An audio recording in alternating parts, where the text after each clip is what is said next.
A student's overview of the Ageless wisdom was carefully compiled from the following books by Alice A. Bailey. A Treatise on Cosmic Fire. Esoteric Psychology, Volumes 1 and 2. Esoteric Healing. Esoteric Astrology. The Rays and the Initiations. Students are encouraged to download the free PDF version of this overview by following the link in the video's description, or to order a printed copy at cost from thebookpatch.com, but are advised to read the original, unabridged books in order to gain deeper insight into the ageless wisdom. Students are also invited to join our online study group at facebook.com/groups/students of the ageless wisdom. Chapter 57 Esoteric Healing. Karmic Liabilities. We have reached now the concluding phase of our approach to the problem of disease.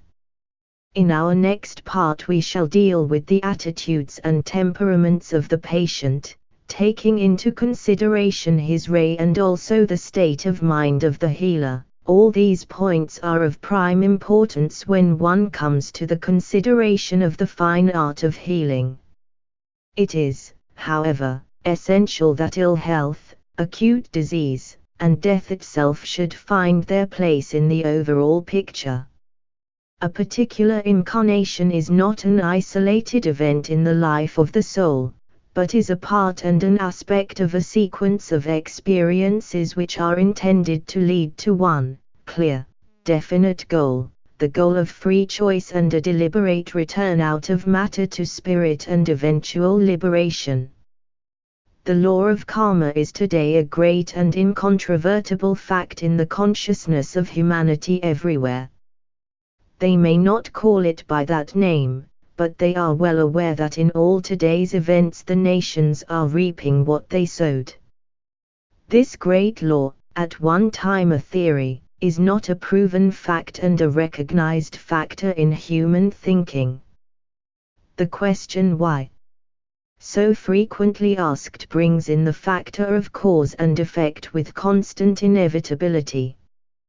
The concepts of heredity and of environment are efforts to explain existing human conditions, qualities, racial characteristics, national temperaments and ideals prove the fact of some initiating world of causes.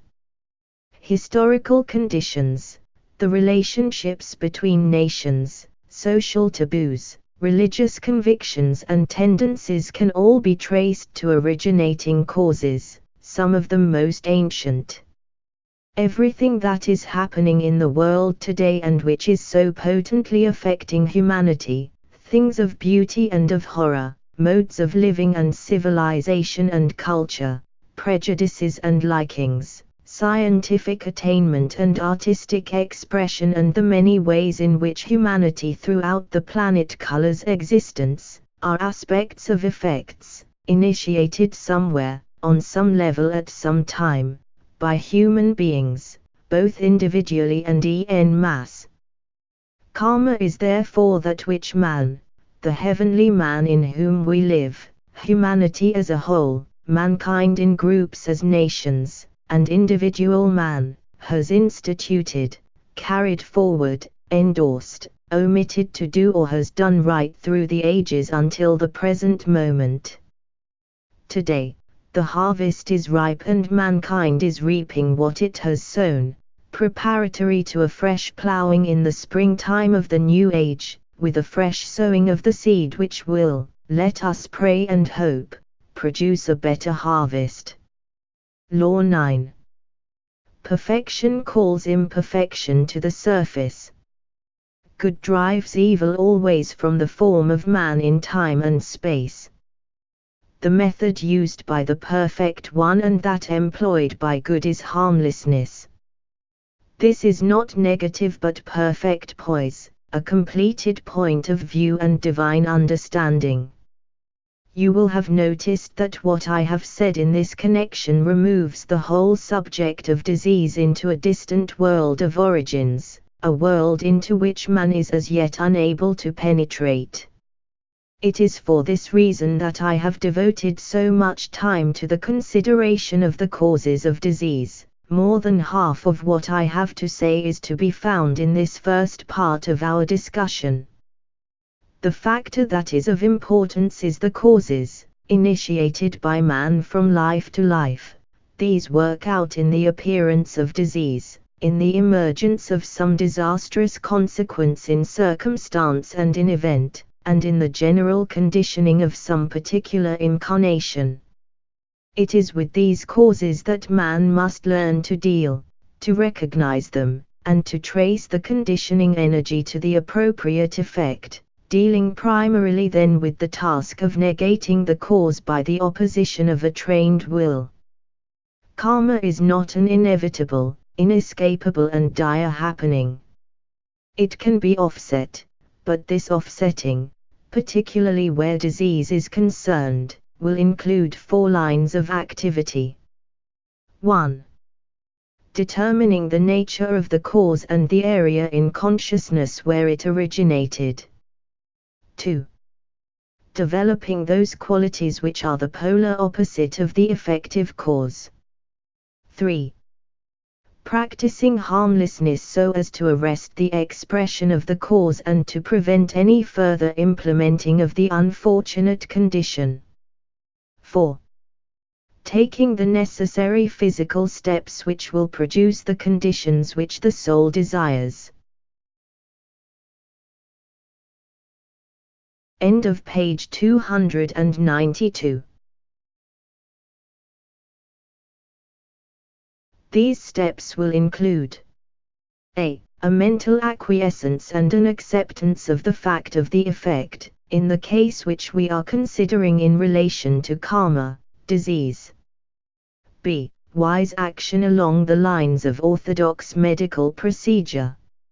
C. The assistance of a healing group or a healer for aid in inner spiritual healing. D. Clear vision as to the outcome. This may lead to preparation for a more useful physical plane life or preparation for the great transition called death. Law X. Hearken, O Chela, to the call which comes from the son to the mother, and then obey. The word goes forth that form has served its purpose.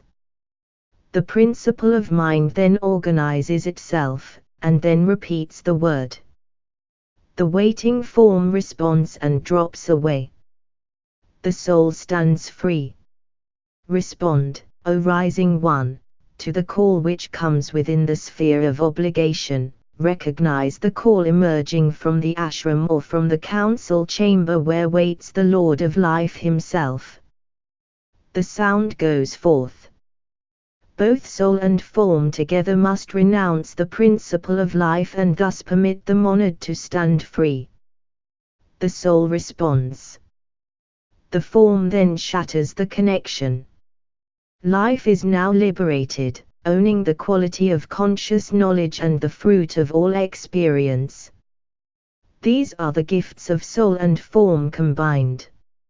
I have wished to make clear in your minds the distinction between disease and death as experienced by the average man, and certain corresponding processes of conscious dissolution as practiced by the advanced disciple or initiate. These later processes involve a slowly developing technique in which, in the earlier stages, the disciple is still the victim of disease-producing tendencies of the form, as of all forms in nature. This tendency produces subsequent death, through the stages of modified disease and peaceful, consequent death, onto the other stages where death is brought about by an act of the will, the time and the mode being determined by the soul and consciously recorded and registered in the brain. Pain is demonstrated in both cases, but upon the path of initiation pain is largely negated, not because the initiate endeavors to avoid pain, but because the sensitivity of the form to undesirable contacts disappears, and with it pain also disappears. Pain is the guardian of the form and the protector of substance. It warns of danger, it indicates certain definite stages in the evolutionary process, it is related to the principle whereby the soul identifies itself with substance. When the identification ceases, pain and disease and also death lose their hold upon the disciple. The soul is no longer subject to their requirements, and the man is free because disease and death are qualities inherent in form, and subject to the vicissitudes of form life. Death is to man exactly what the release of the atom appears to be. This the great scientific discovery of the release of atomic energy has demonstrated. The nucleus of the atom is split in two. This wording is scientifically incorrect. This event in the life experience of the atom releases a great light and a great potency. Upon the astral plane, the phenomenon of death has a somewhat similar effect and has a close parallel in the phenomena brought about by the release of atomic energy. Every death, in all the kingdoms of nature, has to some extent this effect. It shatters and destroys substantial form and thus serves a constructive purpose. This result is largely astral or psychic and serves to dissipate some of the enveloping glamour. My proposition will serve to show you some of the relationships between death and constructive activity, and the wide usefulness of death as a process in reconstruction. It will convey to you the idea that this great law of death, as it governs substance in the three worlds, is a beneficent and corrective event. Without enlarging upon it, I would remind you that this law of death, which governs in such potency in the three worlds of human evolution, is a reflection of a cosmic purpose which governs the cosmic etheric planes of our solar system, the cosmic astral plane and the cosmic mental plane. The death-dealing energy emanates as an expression of the life principle of that greater life which enfolds all the 7 planetary systems which in themselves express the life of our solar system. When, in our thinking and in our effort to understand, we enter this realm of pure abstraction, it is time to call a halt and draw our minds back to the more practical ways of planetary living and to the laws governing the fourth kingdom in nature, the human. End of page 293. Basic requirements for healing. When Christ so frequently emphasized faith, or rather that quality which is translated as faith in our Western scriptures, he referred in reality to acceptance of law, to a recognition above all of karma, and to a knowledge of divine destiny. This, if grasped, will bring about a new attitude both to God and to circumstance. The prerequisites which I would like to emphasize might be enumerated as follows. 1.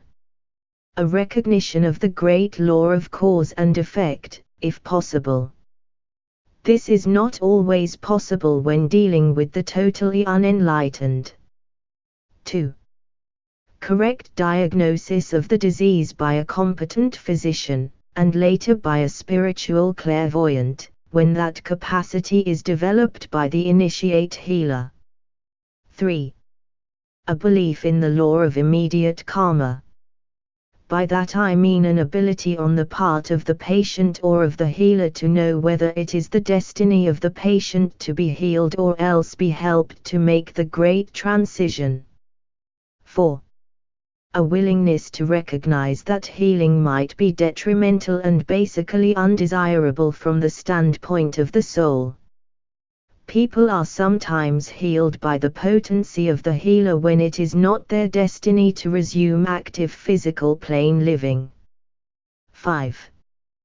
The active cooperation of healer and patient, a cooperation based upon mutual understanding, 6. A determined acquiescence on the part of the patient to accept whatever may be the demonstrated will of the soul. It might be called an expression of divine indifference. 7. An effort upon the part of both healer and patient to express complete harmlessness. The value of this will repay careful thought. This has basically a reference to the relation of both parties to their associates. 8.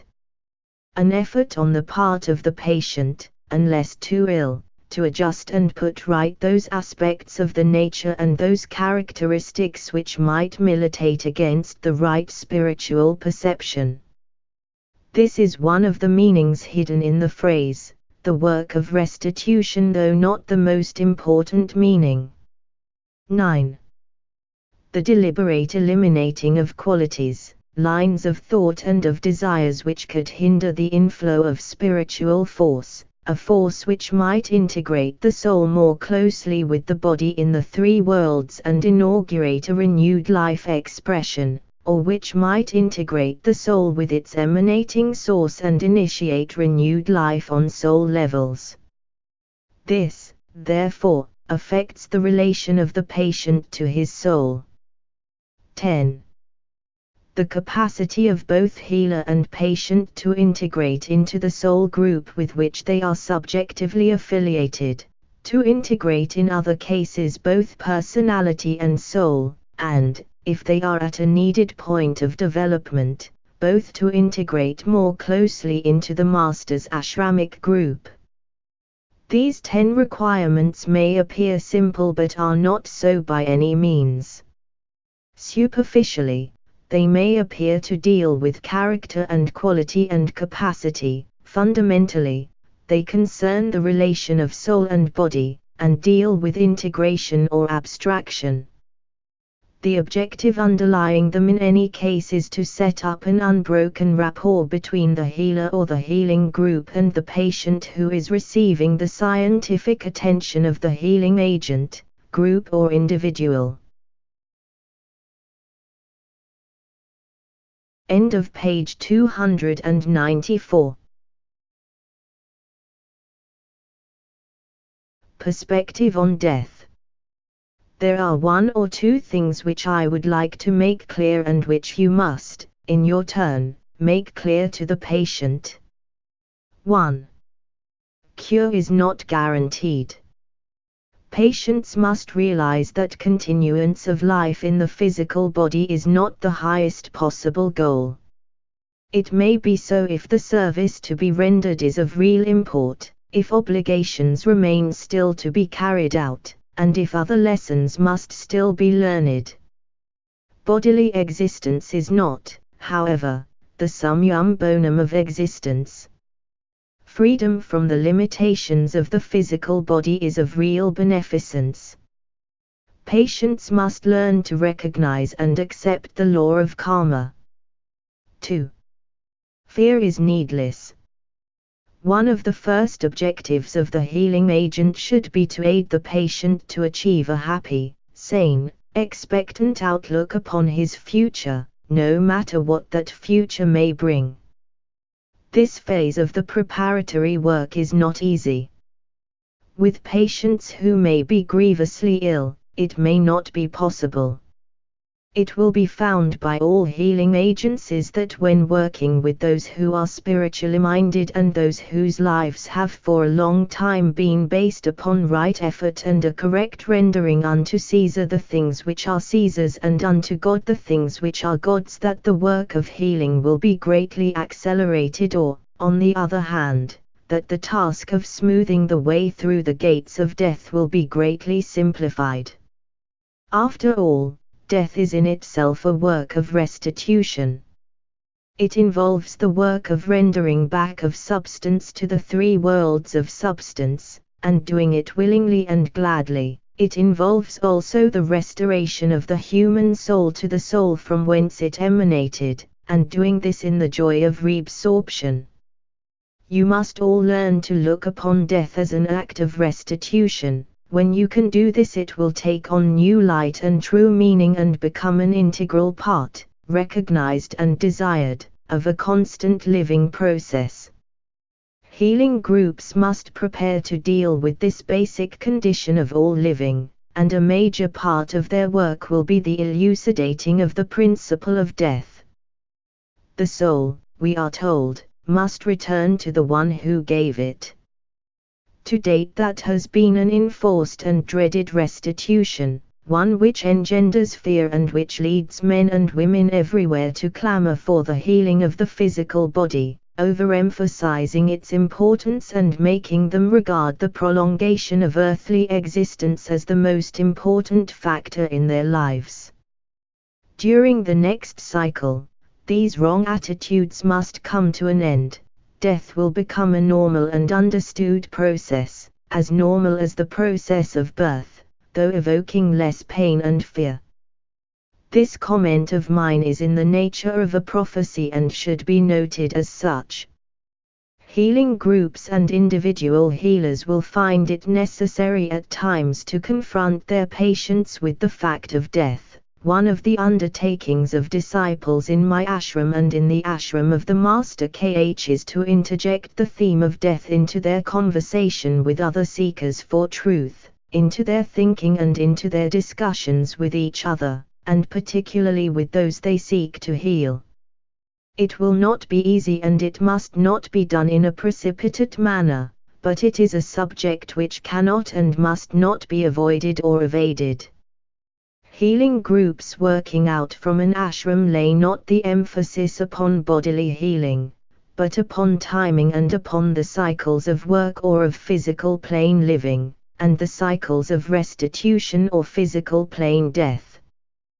This entire section with which we are now engaged, called the Basic Requirements, has reference in reality to the processes of dying, to the conditions of the material world or the three worlds of incarnated service. 1. The restitution of the body to the general reservoir of substance, or to service in the outer world of daily physical living. 2. The restoration of the soul to its source, the soul upon its own plane or, in reverse, to full responsibility within the body, are dealt with in this first point. 3. The elimination of the life principle and the consciousness aspect is dealt with in the second point, and the theme is not that of character building, as some might surmise. End of page 295. We are therefore considering, in this second section, the problem of death or the art of dying. This is something which all seriously ill people must inevitably face, and for which those in good health should prepare themselves through correct thinking and sane anticipation. The morbid attitude of the majority of men to the subject of death, and their refusal to consider it when in good health, is something which must be altered and deliberately changed. Christ demonstrated to his disciples the correct attitude when referring to his coming and immediate decease at the hand of his enemies. He chided them when they evidenced sorrow, reminding them that he was going to his Father. Being an initiate of high degree, he meant that he was, occultly speaking, making restitution to the monad. Ordinary people and those below the grade of an initiate of the third degree make restitution to the soul. The fear and the morbidness which the subject of death usually evokes, and the unwillingness to face it with understanding are due to the emphasis which people lay upon the fact of the physical body and the facility with which they identify themselves with it. It is based also upon an innate fear of loneliness and the loss of the familiar. Yet the loneliness which eventuates after death, when the man finds himself without a physical vehicle, is as nothing compared to the loneliness of birth. At birth, the soul finds itself in new surroundings and immersed in a body which is at first totally incompetent to take care of itself or to establish intelligent contact with surrounding conditions for a long period of time.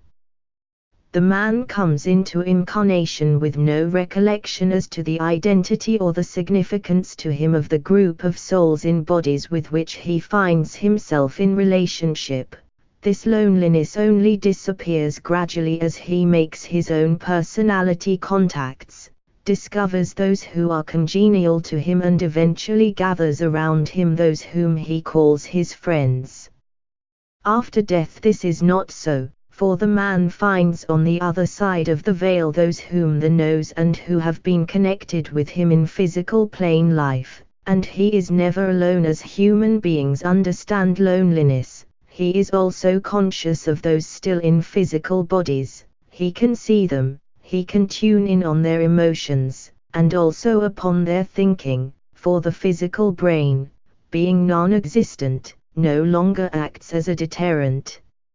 If people but knew more, birth would be the experience which they would dread, and not death, for birth establishes the soul in the true prison, and physical death is only the first step towards liberation. Another fear which induces mankind to regard death as a calamity is one which theological religion has inculcated, particularly the Protestant fundamentalists and the Roman Catholic Church, the fear of hell, the imposition of penalties, usually out of all proportion to the errors of a lifetime, and the terrors imposed by an angry God.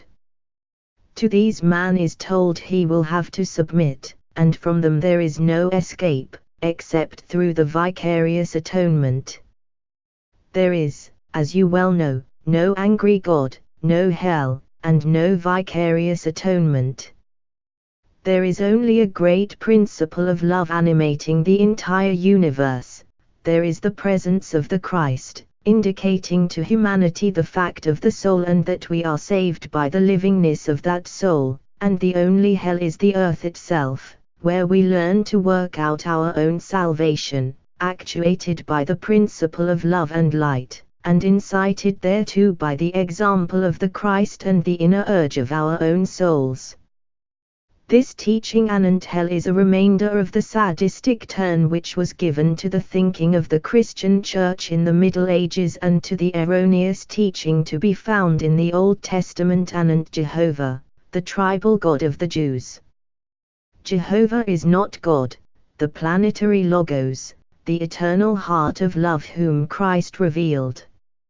As these erroneous ideas die out, the concept of hell will fade from man's recollection and its place will be taken by an understanding of salvation upon the physical plane, which leads him to right the wrongs which he may have perpetrated in his lives on earth, and which enables him eventually to clean his own slate. It might be stated, in order to sum up my general proposition, that the fear and horror of death is founded upon the love of form, our own form, the forms of those we love and the form of our familiar surroundings and environment. Yet this type of love runs counter to all our teaching anent the spiritual realities.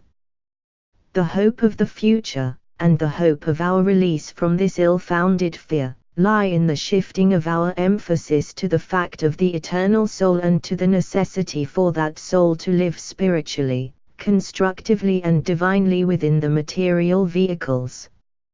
Into this concept again enters the thought of restitution.